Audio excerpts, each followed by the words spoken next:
2 weeks ago, we did the ice fishing episode, and at the end of that episode, I said this week was going to be a snowshoeing episode with Martha again. However, things have slightly changed because Martha is out of town on a little family emergency. So instead, I'm here with a special guest star today. So let's just say who you are and how you wound up here. My name is Abby Tofte, and I own the Big Lake, an art gallery and gift shop in Grand Marais.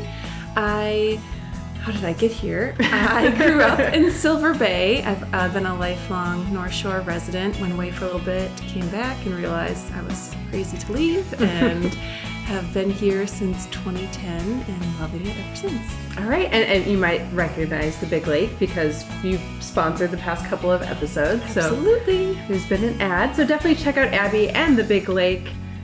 There's another reason I actually invited you to be on this episode today, and it's because, okay, I'm from Silver Bay too. We should put that out there. Although we didn't really know each other when we were kids. You're a year or two behind me, I think, in school. So we didn't know each other. We both love Rocky Taconite. Yes, we both love Rocky Taconite. So that is part of the reason, well, the main reason I invited you today, because the topic of today's episode is statues of the North Shore.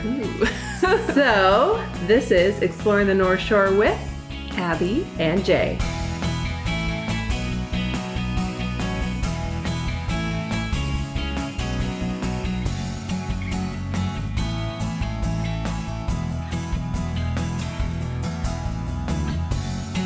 Do this episode a little bit differently than how I've done history episodes in the past with Joe. Usually we each take a topic and we discuss it, but in this case I took all the topics and instead you're here, Abby, more to react to the things I'm talking about because I'm hoping that despite the fact that you grew up here, you might be learning a few things. So the part of the reason this topic came to my head was actually I was on the North Shore Tribe Facebook page, which if you're listening to this and you're a fan of the North Shore and you're not in that group, you probably should be.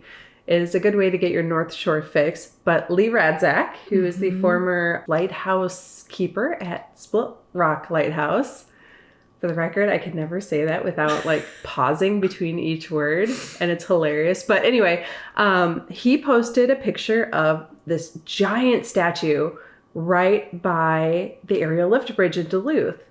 And I was like, wait a second, there's never been a statue there. I know, the look on your face. You're like, there's never been a statue there. What?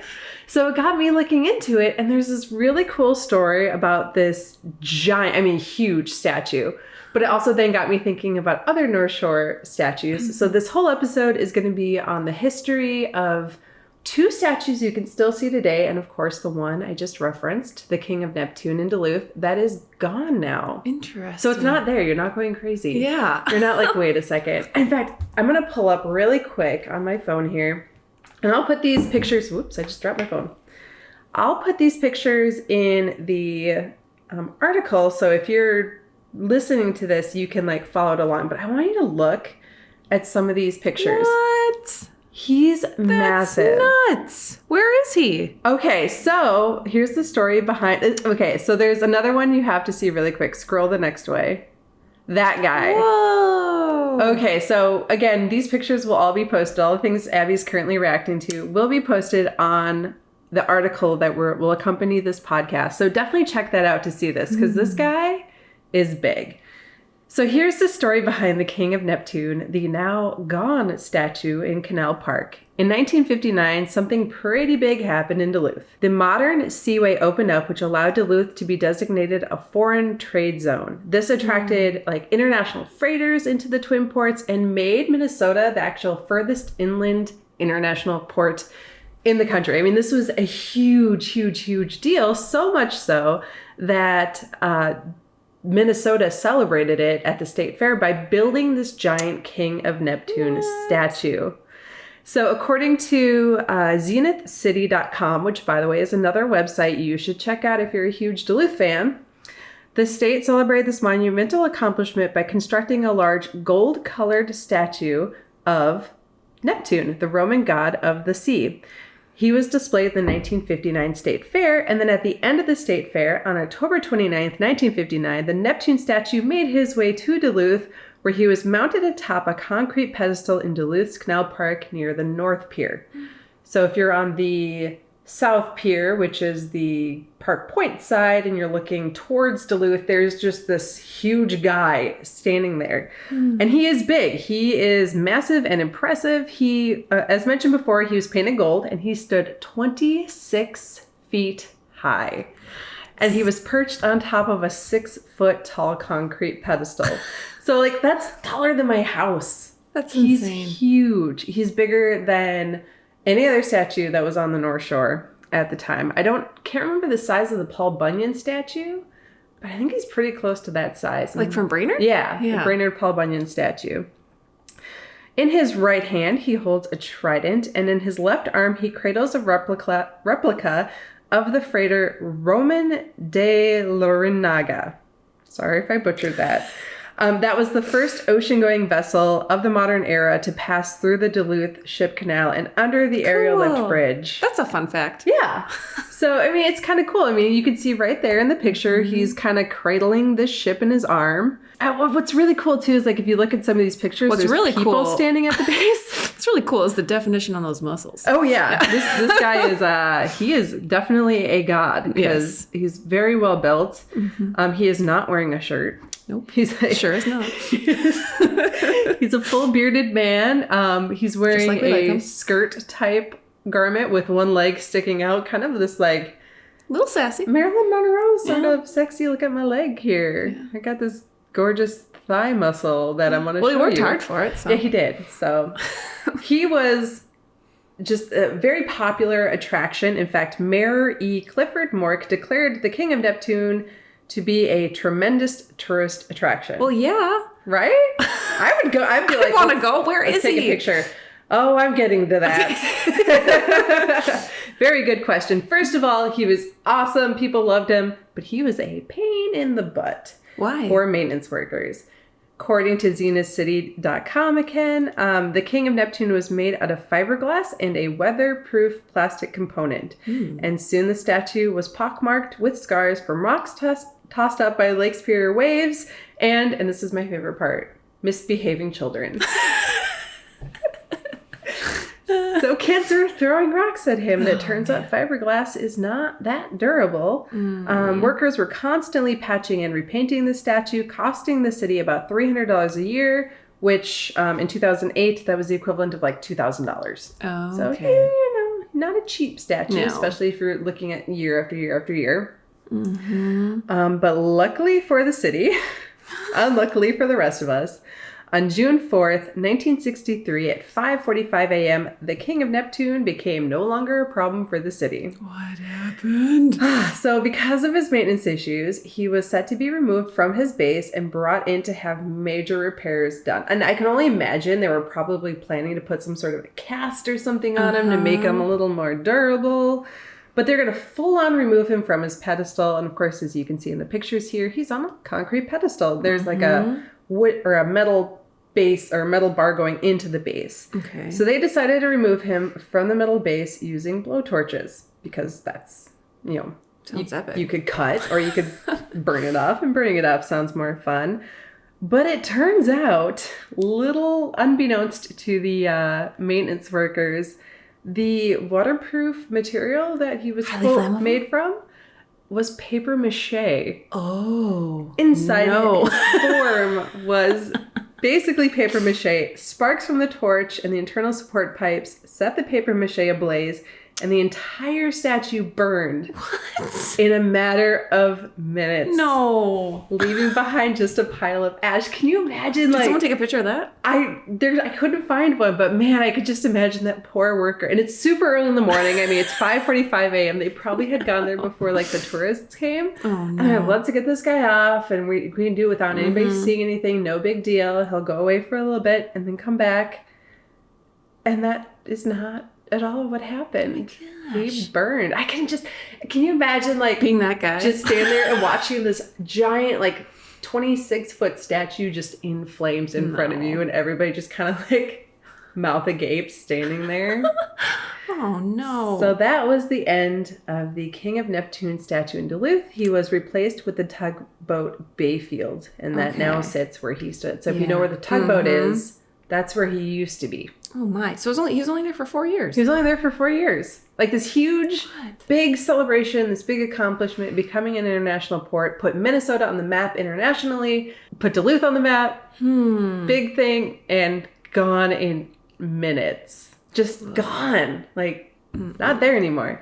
There has been I found a reference to a renewed interest to I was just gonna say. rebuilding him, perhaps. Very cool. Maybe actually making him a metal statue to, because as we know, Canal Park and Brighton Beach areas have been kind of beat up this year and the Lake Walk area by storms. So it has to be something super, super durable. I mean, I think even if he hadn't burned in 1963, either he would have been replaced with a replica statue that was a little more durable by now, or he'd be gone for other means because, fiberglass is just not going to stand up when you're that close to the lake.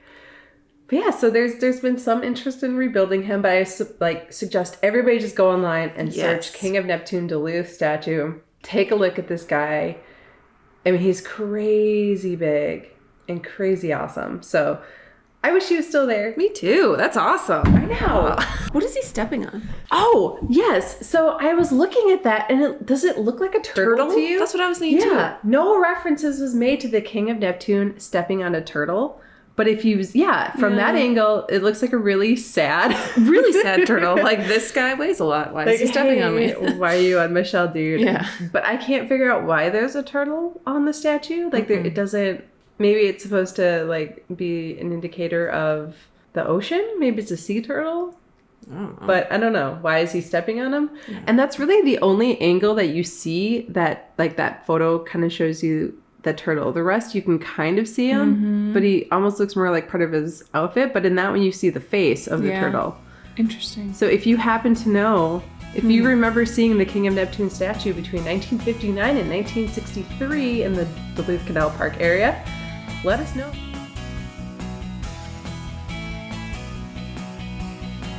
Exploring the North Shore is sponsored by The Big Lake. The Big Lake is an approachable art gallery and gift shop located in the beautiful harbor town of Grand Marais, Minnesota, as well as online at thebigLakeLife.com. The Big Lake provides a beautifully curated and fun shopping experience to complement your North Shore adventures with artists and products that reflect the culture, values, allure, and lifestyle of the North Shore. Shop online at www.thebigLakeLife.com and use promo code EXPLORE for 15% off your first online order.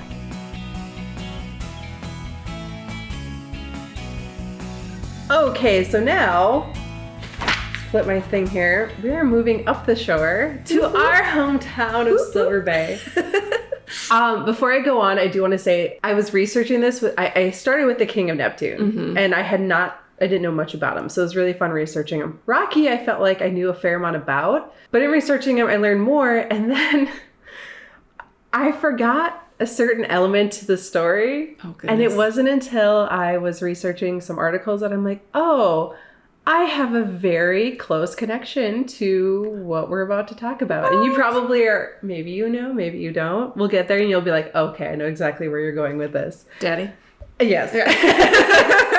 It's really interesting because at some point my dad pops up in this story and it's like half of the articles relate to him. And you'll find, so we'll get to that. Yes. And interestingly, I also popped up in one of the stories. What? So it was really weird because it wasn't something I thought in my head. I'm like, oh, I'm going to find out the history and how he was built and why he's there. And I didn't think about the more modern history of him. So anyway, sitting on the corner of Outer Drive and Adams Boulevard, just 2 blocks up from Highway 61 streetlights in Silver Bay, sits a cartoonish-looking statue consisting of 2 black spheres, one for his head, one for his body, red-gloved arms, and red-booted legs. Rocky Taconite is his name, and he is a unique monument to the taconite industry that builds the town. So, Silver Bay, a mining shipping town for taconite. Referred to as a strange little rock man by Ruth Kepke, a member of the Bay Area Historical Society, Rocky has been delighting visitors with his adorable self since the 1960s. According to the Lake County News Chronicle, in 1961, then 26-year-old Neil Forsberg was working for his uncle's Ornamental Iron Company in South Minneapolis when a bid request came in from Reserve Mining Company to build a statue for the young company town. The company won the bid for, guess how much it cost? I do not know. Like, ballpark. 1961, Reserve Mining. They had some money back then. Right? I don't know. $2,000? $500. What? Right? That's nuts. So Rocky Taconite was built for $500, and Forsberg was put in charge of figuring out how to construct this bulbous statue. Yeah. And all Reserve Mining did was they sent along a drawing created by John Simrak and the request that the statue be made out of iron. As, What? you know, taconite, Yes. iron go hand in hand. So Forsberg and his crew actually used hollowed out tree stumps as the frame and then formed separate iron pieces together by beating them with hammers while still hot to form the sphere. So did you know inside of Rocky Taconite is hollowed out wood? Oh, did not know. So if you peel back his iron, which don't do that. Don't do it. You'll find wood in there, which I didn't know. So let's not remove Rocky with blowtorches either, because wood is also flammable. Let us learn from our... So at least he's not paper mache. He's a little more sturdy, but Still. you know. And Forsberg was never told how large the statue should be or given any other dimensions. What? So he just kind of eyeballed it. So when he was looking at the picture, he was like, okay, the legs, which are made out of iron pipes, kind of looked at the picture and said, okay, this looks good. And in the end, Rocky stood... Actually, can you guess how tall he is? You've seen him a lot. Yeah, right? I feel like maybe he's... Is he 10 feet tall? Very close. He's 12 feet tall. Okay. So from the bottom of his foot to the top of his little tin hat right there, he stands 12 feet tall. So Forsberg actually used his own hands to trace out the statue's hands. So he kind of put his hand on a piece of iron, I guess, and like traced bigger around it. Uh-huh. So if you look at those hands, those are actually the hands of the maker. actual maker. That's so cool. Looks like yeah, those look like normal hands. Yeah, I was going to say, they're very lifelike. Very, very man-like. So one hand, his left hand is open in a wave that was meant to be waving at visitors as they drove past. Mm-hmm. The other hand holds a pickaxe. And an interesting story about that is it's a Swedish pick, which a lot of Silver Bay people who came there are of Swedish or Norwegian descent. But that specific pick, the pick head, is actually Forsberg's own grandfather's pick that he brought with him all the way from Sweden. I didn't know that either. Yeah. Like the handle is just a pipe, but the actual pick at the top has some kind of cool, personal historic for this particular person. But well, and it's kind of cool too because he's like his hand is holding his grandfather's pick for all of time now. That's pretty cool. Grandfather's pickaxe, pretty cool, like little piece of history that I had no idea about. Mm-hmm. I kind of doubt anybody who wasn't at the presentation talking about how this was built really knows about that. Mm-hmm. So kind of cool. The statue was then given his red boots, a red belt with a buckle, his facial features, gauntlets, and a helmet. At that point, 2 years after Forsberg received the sketch from Reserve Mining, this statue depicting a character made of taconite pellets was completed and shipped to Silver Bay.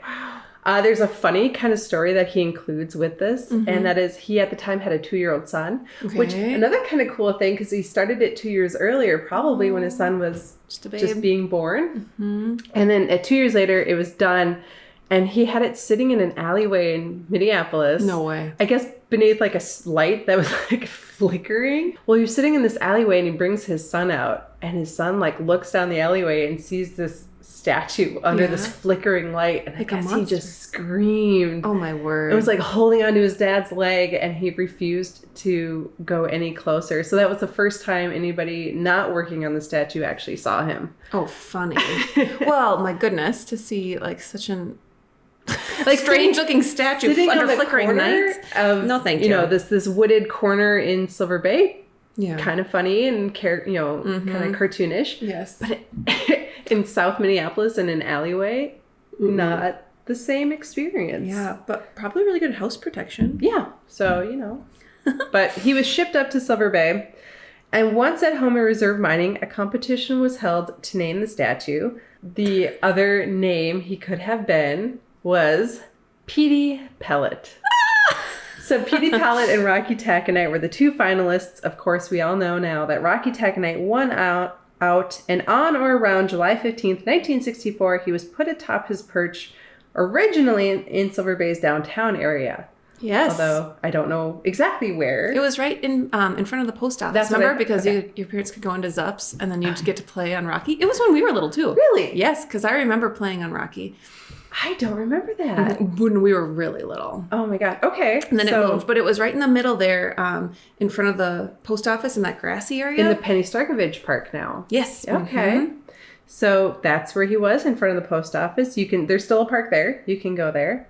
Yeah, and then he was moved to the corner of Outer Drive and Adams. So if you're coming into Silver Bay, well, you don't come into Silver Bay. You purposefully have to turn into Silver Bay. Exactly. But if you're driving down Highway 61 and you suddenly hit these random stoplights that don't appear to go anywhere, turn left, because they actually do go somewhere. They go to Silver Bay, and Rocky is right there on the right-hand side, just a couple of blocks up. And if you have small children, you will never be able to go up the North Shore without saying hi to Rocky. Yeah. Because it's like every kid's highlight. Well, what's interesting, so in 2014, Rocky turned 50 years old.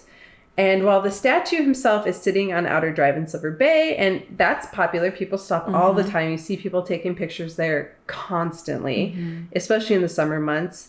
But his popularity in recent years is due to another version of Rocky that has become well known around the world. And this is the part of the story where I was like, oh, okay, I know this part quite well, actually. And this is actually from an article in the Lake County News Chronicle. But in 2014, Rocky turned 50 years old, and one local Silver Bay resident came up with an idea to commemorate Rocky's birthday. Andy Buell purchased a small bobblehead. Yep, that's my dad, everybody. He's had this small bobblehead. Actually, I think he was gifted the bobblehead by somebody. And it was just sitting in our house for years. And he was going on a trip to Israel and Jordan. And he'd been reading an article about how it was Rocky's 50th birthday. So we thought, how fun would it be to take Rocky on vacation to Israel and Jordan for his birthday? So there, Rocky was posed in front of Petra, the Dead Sea, and overlooking the Sea of Galilee, as well as other places. And Andy, a.k.a. my dad, posted the photos of Rocky in the Facebook group, the North Shore Tribe, which I mentioned earlier in the episode is definitely a group you should check out. There, he included some interesting facts about each place Rocky visited. Andy says he wanted to keep Rocky's journey, quote, fun and a little educational. Since then, Rocky has become my dad's constant travel companion. He's joined him on trips to New York City, New Orleans, and Branson, Missouri. And then this was at the very bottom of one of the articles I read. It says he even joined Andy's wife and daughter on a trip to Hawaii. So I actually did pack Rocky one time. My dad did not come with us on this trip, but we went to go see some family in Hawaii. And I brought Rocky with. Oh, that's hilarious. And made the paper. I made the paper. I was not named by name. It just mentioned that he went to Hawaii. So that's awesome. Since then, the Bay Area Historical Society has seen a large increase in requests to purchase Rocky bobbleheads. But as it just so happens, in 2014, when this all kind of boomed into popularity and people were like, can I get one of those? There was actually an issue in that they had sold all of their Rocky bobbleheads, or maybe they had a couple on hand, but they weren't really popular, so they didn't submit like a remake order. And during that time, the cast that was used to make Rocky was actually destroyed. Why? I think it was made, I think the company that originally made them went out of business or something. I don't know if it was destroyed or if the company was like out of business and they just couldn't get it back. Interesting. But there was a big thing for a couple years where you couldn't get a Rocky bobblehead doll because there was a shortage of them and they couldn't remake more. But luckily, a new cast was made and the Rocky bobbleheads are now back in production. And there are quite a few that travel around now. I've seen it's expanded past my dad and more people do it. You can actually get your own Rocky bobblehead at the Silver Bay Visitor Center, which is open from like Memorial Day weekend until sometime in October. And you can reach them at 218-226-4534 for their hours, again, within those kind of the summer months, the peak season. But yeah, that's the story of Rocky Taconite, who is still there. He stands 12 feet tall. He's also on I believe it's a 7-foot concrete kind of block, or is that Taconite that he's standing on? Yeah. Yep, he's standing on a block of Taconite, and you can go see him. And I remember when we were little kids, maybe not as little as when he was at Zup by outside Zups, but he had actual Taconite pellets on the I don't remember ground around him. I remember when I was a kid going there and picking some of them up, which is probably why there aren't any left. I think there's grass now. Gosh. Down by his... Well, I just want to throw it out there. If people want t-shirts of Rocky, yes. I know where they can find them. I was going to actually wear my Rocky t-shirt today, but it was in the wash. There we go. But yes, the Big Lake has a really awesome Rocky Taconite series. Who designed those actually? Because they're really cool. Yeah, so girlfriends and I wanted to have Rocky shirts, and there aren't any available anywhere. So I had them designed by Duluth Screen Printing, and I just made a few for my friends. And then I was like, I'm going to try and sell them at the Big Lake too. And my husband, who's from Grand Marais, was like, why would you sell Rocky Taconite shirts? And it's our best-selling shirt in the entire store because people have such fond, amazing memories of Rocky, and like once you see him you can't unsee him, and you love him, and it's pretty fun. I feel like I'm doing work for the Silver Bay Visitor Center because people are telling me stories of like whenever they buy them, I'm like, how do you know Rocky? And they say, when my parents, when we come up here, we'd always stop at Zups to get our groceries, and we'd play on Rocky while they were shopping, and it's really fun. I mean, people really love him. Yep. And I mean, he's got his own little fan following. Mm. I actually kind of, during the course of this, I came up with the idea to, on our new website, Exploring the North Shore website, creating a Rocky Taconite fan club. You too? Yeah, you totally should. As well as a fan club for the third and final statue we're talking about today, which we'll get to in a second. So that will be showing up on the website if you want to join the Rocky Taconite fan club. As of right now, there's no perks to it other than saying. But maybe someday I'll come up with like... we could create cards and like little membership cards. Yeah, we can. So we're gonna brainstorm kind of this idea. The Big Lake would love to collaborate on that. So. Yes. Well, so yeah, Rocky is the thing I think that put Silver Bay really on the map. Mm-hmm. I think it was the thing that made people turn in. Now they have the adventure park there, so there's a thing to do while you're there. But before, I mean, for a while, it was really just him, and he stands there. Not so tall, but taller than a person, I guess. He is the shortest statue on our history tour today, but... Oh, speaking of this, I was going to say about the shirts is, when you came out with those, my dad was like, you need to buy this for everybody in our family. Yes. So I put in a pre-order. And actually our Christmas photo, I think last year, is my family, my entire family, like my brother and his kids and his wife and my kids and my husband and my parents in front of a fireplace wearing our Rocky Taconite I was going to say, shirts. You should definitely put that in like the show notes. That will be in there as well. So you can see our Rocky Taconite Christmas photo as well as a link. It's on your website, correct? Mm-hmm. Okay, so there'll be a link on the website so you can purchase your own Rocky Taconite t-shirt. You should start carrying the bobbleheads. I really should. Yeah. We're expanding into pint glasses and pins this summer. Nice. So. Okay, so... But bobbleheads, yes. As of now, though, the only place you can get it is the Silver Bay Visitor Center, which is only open in the summer months. But they are very kind. They are. And you can call Ruth directly and say, hey, Ruth, I would like a bobblehead. And they'll be like, okay, we can ship it to you or come on down. It's a great thing about small towns is everything's kind of... flexible. Yes. I guess. And people are willing to get you Rocky bobbleheads. Yes. Even open the shop even if it's not. Exactly.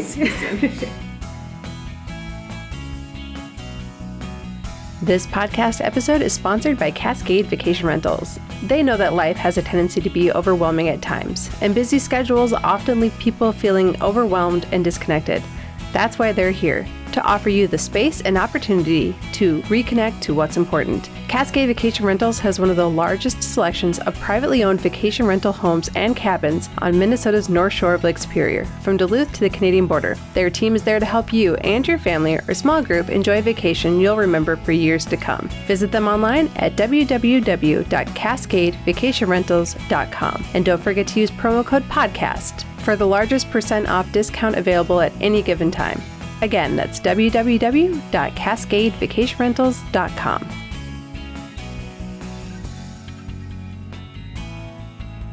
All right, so this moves us to our third and final and probably the most famous statue, I think, now at this point on the North Shore. And I'm referring to Pierre. The Pantsless Voyager. That's correct. Oh, that's so good. Pierre, the Pantsless Voyager of Two Harbors. Whether that's his official name, I don't know. The name in which he is most known by these days. Oh my gosh. Placed in front of the Voyager Motel in Two Harbors in 1960 as a roadside attraction meant to bring in visitors, Pierre represents the campy, idealistic advertising methods used in the 50s and 60s to get people into otherwise basic motels. This idea was kind of started, well, it was all over the U.S., but when I think about that, I think about South Dakota, kind of the Badlands area, where you'll be driving past like a Motel 6, and there's this giant statue of something or other out front, and I remember being a kid being like, I want to stay there. Like, it's just a statue. There's no other perks to this motel other than it has a giant statue in front of it, and that's exactly what Pierre was. Although he did have a little more going on than just being a statue. He was actually brought to Two Harbors by the owner of the Voyager Motel, Stanley Nelson, and he was actually the centerpiece of Nelson's Voyager Museum, which is located next door to the motel. And that look on your face is, I don't remember a museum. Well, just like the Neptune statue in Duluth, you wouldn't remember that because it didn't exist when we were growing up. But Pierre stands 20 feet tall, and he is made out of fiberglass and mesh, although not paper mache from my understanding. But yeah, he's another fiberglass statue. But I think the reason he's actually been able to survive so long is because he's not right up against Lake Superior. So he doesn't have the horrible elements. Although, as we will learn, he did go through a rough patch at certain points. But in his heyday, which was in the 60s and 70s, Pierre had eyes that could move and glowed red. Really? His head could move from side to side, and he could even speak. So, kind of like the Paul Bunyan guy then. Yeah. Okay. Yep. So, of course, he was controlled by a motel employee who was sitting inside a little booth, and they were delighting like pre-video game era children from all over with tales of Voyager history. When did that stop? Well, that I couldn't find for sure, but I am pretty sure it was sometime in the 80s. Okay. So there was also a birch bark canoe in front of him and an information sign next to him. He had a red canoe paddle, a full black beard. He wore a hat and a tunic-style coat, calf-high leather boots, and no pants. So supposedly the no pants part, like the things I read online, I'm like, okay, why is he not wearing pants? For a while, I actually thought he was maybe supposed to be wearing kind of flesh-colored pants. But he was apparently designed to just not be wearing pants. Like, it wasn't included in the design. Supposedly, it represents what Voyagers wore. However, I have looked up several historic images of Voyagers, and they're all wearing pants. Maybe he was a voyeuristic Voyager. I don't know, but I don't think the no pants thing is historically accurate. Anybody feel free to correct me that, like, oh no, Voyagers, they didn't wear pants. I'm pretty sure they wore pants. I think they did. You know, Minnesota is no stranger to Voyager statues. There's actually one in Rainier, Barnum, Cloquet, Pine City, and Crane Lake, and they're all wearing pants. The Crane Lake one is kind of questionable. He is also wearing calf-high boots, but he does appear to be wearing skin-tight pants, but he is wearing pants of some sort. It does appear under his boots. So Pierre is the only pantsless Voyager gracing the roadways of Minnesota.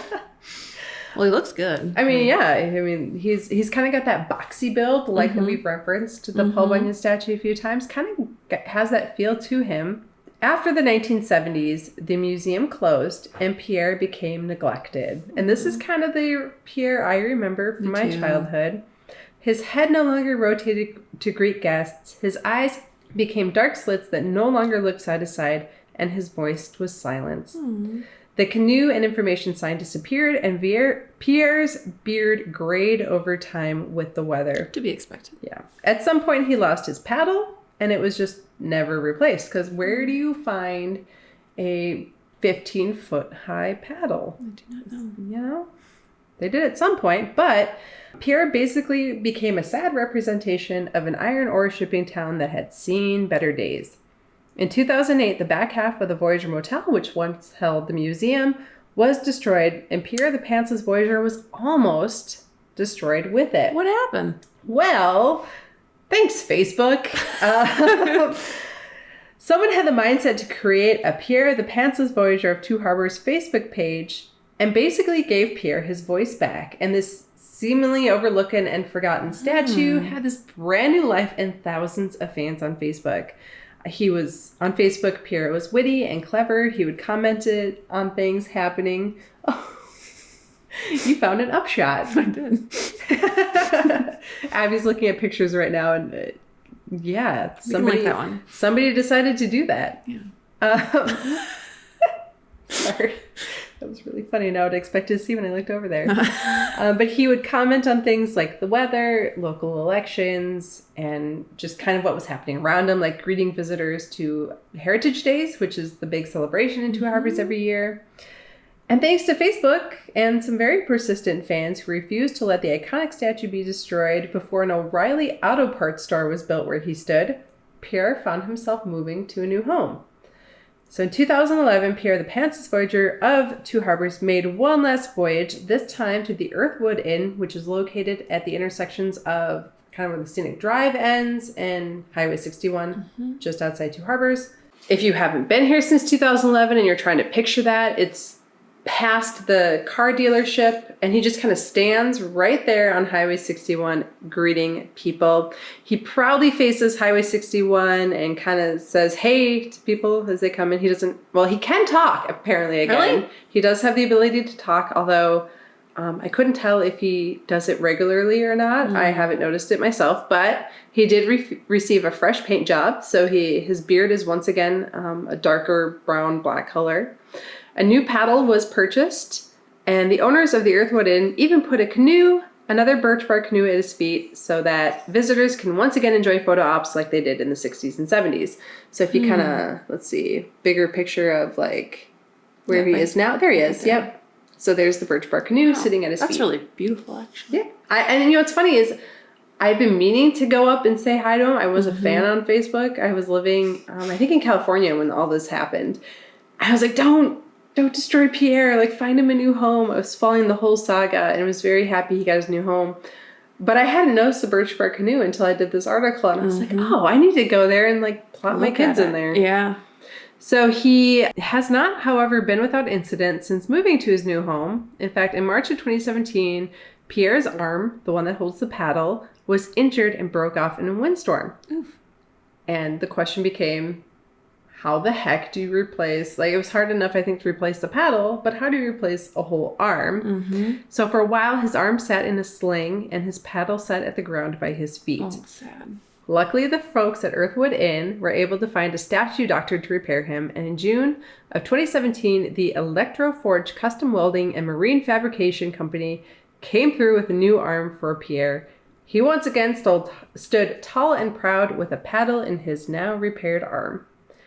So, all in all, Pierre doing quite well. His eyes actually can grow red again, but I think it was kind of freaking people out. I did not like it. Yeah. I think, were they blue at one point too? I don't know. I think they had stopped working when we were kids. Yeah. So it was it's interesting to hear that it was the original design, but I thought it was so weird. Yes. I mean, he's just standing there and you're driving in at night and there's these red glowing eyes staring at you. I have also heard that his head could move again. So he seems to have been repaired. Pierre's, but he doesn't talk very often. Okay. And even Pierre's Facebook page is mostly silent these days. There has not been a new post made since September of 2017. Perhaps, my theory is because Pierre is once again satisfied with his lot in life. He's not going to be destroyed. And he's just too busy standing on the corner of Highway 61 saying hello to everybody who passes. And so that is the story of Pierre, the Pantsless Voyager of Two Harbors, who is truly not wearing any pants. And actually, when I was writing down the description of his outfit, I'm like, thigh-high, like, leather boots and a tunic-style top.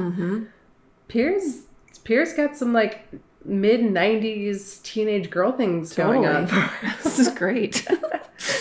So that's Pierre, and he's there. You can go see him. Just park by the Earthwood Inn. You can go hop in the canoe, take a picture, and the information and the museum and all that stuff is gone, but he's still there, and looks like he's standing on a wooden platform that's now surrounded by rocks.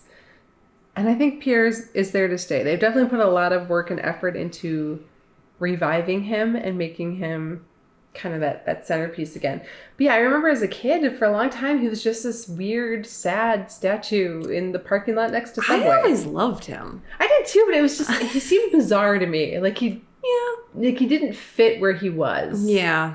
It was just, because the Voyager Motel is still there. Half of it is still there anyway, not the part they tore down, but the other half is still there next to the O'Reilly Auto Parts store. Yeah, very basic motel that had this kind of cool roadside attraction for a while. But again, that's the 60s and that's the 70s.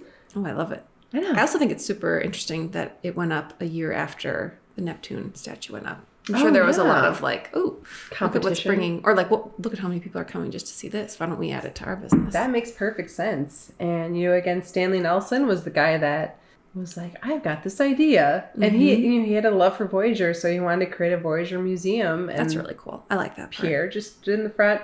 I also don't know if he named Pierre or how Pierre got his name. I don't know the timeline of that. I couldn't figure that out, but I do know, I believe Pierre the Pantsless Voyager of Two Harbors was made popular, like that name, after the Facebook page came out. I bet, yeah. So, and I loved that Facebook page, so I kind of hope whoever, basically whoever ran it until he was safely in a new home. He was saved. So it was an effort on his part or her part, I don't know who it was, but to preserve this statue that I'm sure, especially if you're from Two Harbors, I'm sure they feel the same way about Pierre that we feel about Rocky. The kind of like the possessiveness of it, like that. I want to protect this. Like if anybody ever threatened to take away Rocky, yeah, not happening. I mean, if anything ever happened to him, like if he burned down, we'd be rebuilding that statue. I'm sure pretty fast. Same thing with Pierre. They fought long and hard to save him, and then even after his arm fell off, they fought to find someone to give him his arm back. And so there is, sometimes in Easter, he holds a Easter basket. Oh, I don't know if you ever noticed that. I have not, but I will look. So I hope they bring that back because I think it's fun and it's just kind of a cute way to come into the northern part of the North Shore.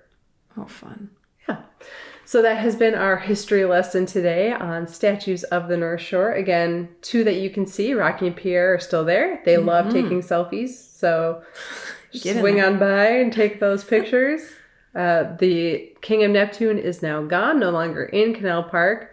Not replaced with any statues in Canal Park, although Duluth does have a couple of other statues. Maybe we'll do a lesser statues of the North Shore episode some point in the future. And include the rooster from Two Harbors. That was another, I was actually telling a friend about this episode. Like, oh yeah, I learned a lot about these cool statues. And he was like, well, are you going to talk about the rooster? And the rooster actually has a very interesting story himself, from what I understand. Not having looked much into it yet. But Part two. So we will do a part 2 at some point in the future. This is really an episode that I am having to toss in here because our original plan to go snowshoeing was thwarted by Martha having to go out of town. So thank you, Abby, for coming in. Asking. This is awesome. And for looking at these upshot pictures of Pierre. He is not anatomically correct, in case you were curious. Yeah, so bring your kids. Bring your kids. It's okay. You are standing below a very large pantsless man, but it's all right. It's just fine. PG, maybe a little PG-13, but mostly PG. And so check out the website, exploringthenorthshore.com. I will be getting a fan club page up for both Rocky and Pierre. Maybe an article on the King of Neptune, see if there's any interest really going around about rebuilding him, because he was really cool.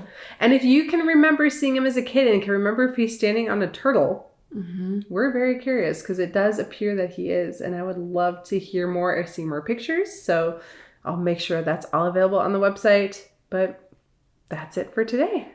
So thank you, Abby. Ooh, thank you. And this has been Exploring the North Shore with Abby and Jaye.